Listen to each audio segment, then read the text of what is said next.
Hello bachcho, let's see the question.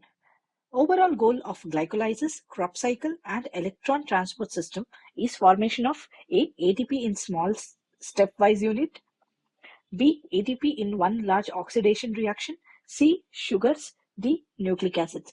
So हमें ये पूछा गया है कि जो overall glycolysis, crop cycle and electron transport system ये रिएक्शंस होते हैं, इनमें क्या फॉर्मेशन होता है.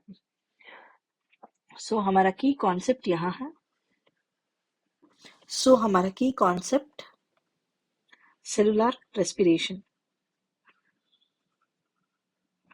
Cellular respiration is nothing but ये set of metabolic activities होता है जो perform होते हैं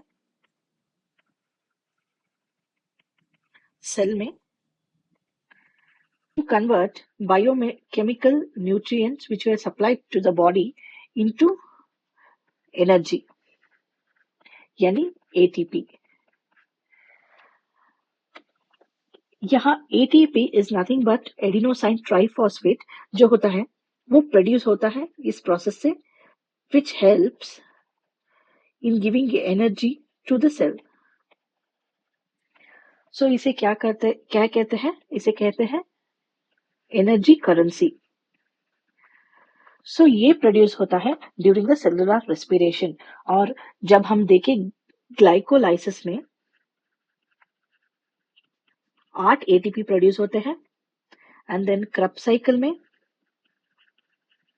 होते हैं 24 एटीपी प्रोड्यूस होते हैं और इलेक्ट्रॉन ट्रांसपोर्ट